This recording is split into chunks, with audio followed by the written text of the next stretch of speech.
And one of the stories that I like to share with people is that we lived in Eugene, Oregon. My daughter was a brand new baby. I drove a car that had 2 doors, not 4. Now, how long ago was this? This is in 1985. Okay. So we're going back a few years. We're back a few years. I had hair then. Yeah, you have.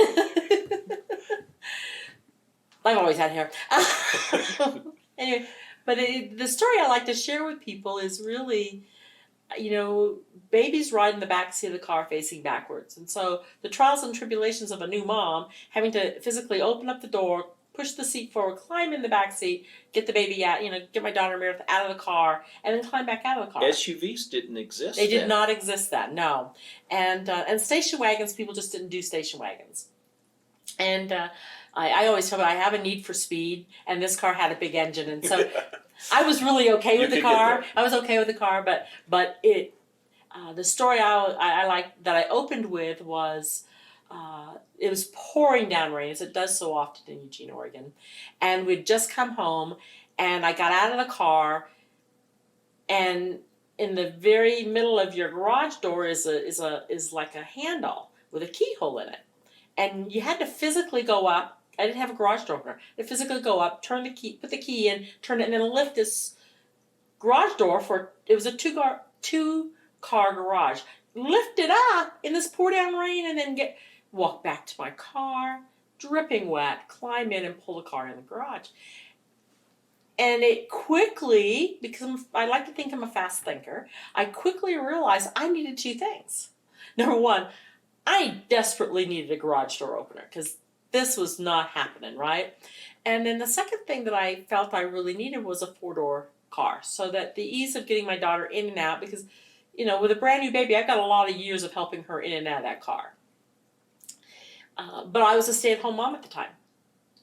And I said, well, the garage door, purchasing a garage door, that's pretty easy. You just run down to the hardware store and buy what you want and put it in.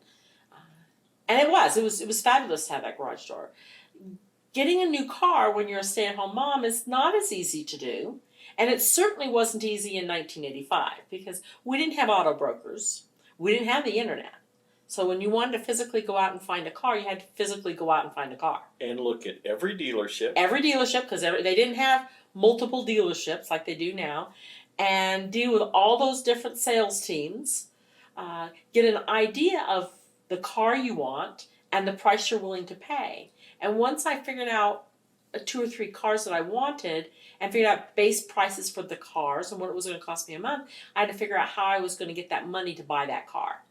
And in my particular case, I decided that if I went back to work 2 nights a week, so we didn't have daycare, my husband could take care of our daughter in the evening. If I went back 2 nights a week and worked, I could make my car payment. Okay. And so that's kind of what I did. I figured out what all my numbers were. I knew them going into the car dealerships, where I had to be at, and I knew what I needed out of a car, because I'd already said I already needed that need for speed, and so I had to have a car that had a fairly good engine in it, because when I put my foot on the accelerator, I want it to go. I don't want to get out and feel like I have to push it. Are you related to my wife? Probably so. Probably so. So there are things that we all want, our wants and our needs, and what things I could just let go, because it had to fit a certain budget in order for me to buy it. And I like to share that story because many people, I always like to say that the word change is a verb, right? And the word change being a verb means it needs action. And so it was one thing to sit there and dream about, oh gee, it would really be nice if I had a garage door opener, or it would be really nice to have a 4-door car. But when you actually take action steps to do that, now if my budget had been less, I would have had to buy a lesser car, but it would have still taken care of what I needed it to do, right? As long as it had 4 doors and it had an engine, I was going to be good to go. And that's a lot of what your book is talking about, is different styles and different techniques that an individual could use. Now, you're a business owner. I am a business owner, and so yes. A lot of your perspective is from the business owner, but it doesn't mean you can't adapt them to personal items or whatever. And it is that understanding that getting things moving is very important. Yes. And writing things down. one of my favorite topics, and you mentioned a little bit, is the goal setting. It brings up different understandings as a creator and manifester of our realities. Yes. And within that, you of course, because of action steps, brings you into the importance of goal setting, the importance of writing things out that you're declaring to the universe. Very true. Is hugely important. But that's only one level. Yeah. And we're morphing and creating at a much greater level. And part of that is the letting go of victimhood. Absolutely correct. You can't So, go there. You can't wallow Play with there. that a little. You know, and we all have adversity in our lives.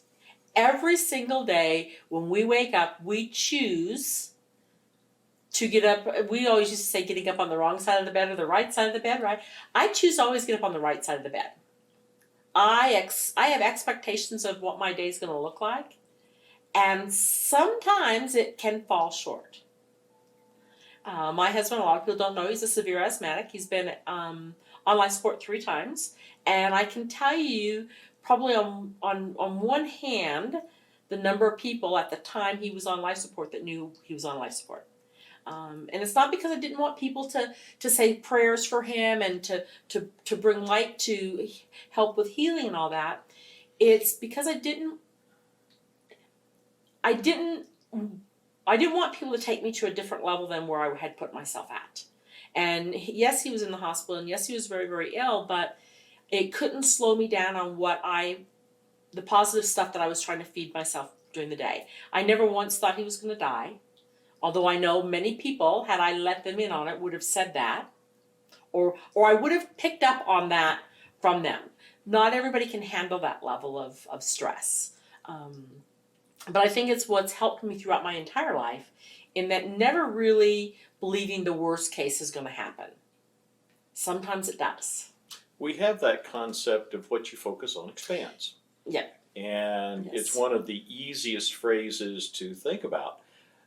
Our society is not conditioned to, in this instance with your husband's physical difficulties, of saying, okay, I'm going to take time and I'm going to envision your husband completely healthy.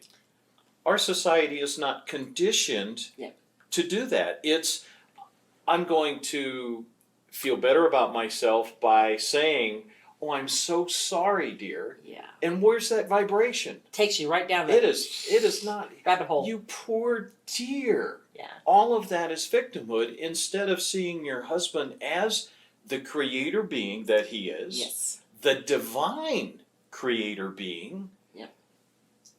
He's going through this as part of his path. Exactly. You have your role to play within that. Yes. And you've always been one of the very best that I've seen on always being positive no matter what's going on. No matter what's going on. To what extent is it a choice? Now, we always love to use that term and say, well, it's a choice.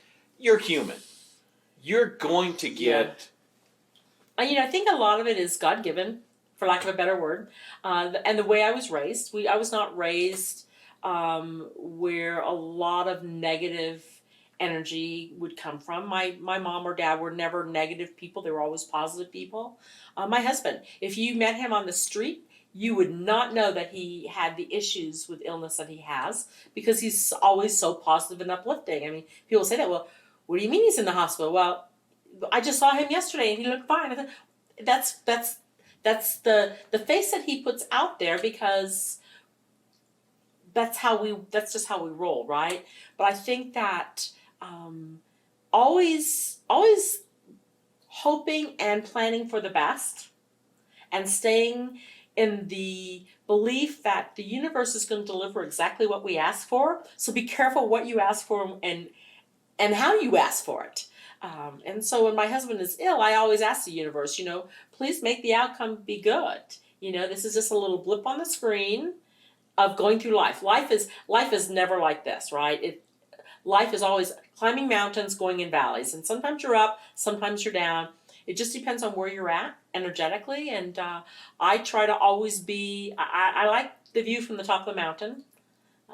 And we don't even get into the regression and stuff, but I was an eagle in a former life, so I like high treetops. And I just think that that's just something that I was born with, and I've always tried to maintain. No, that's good.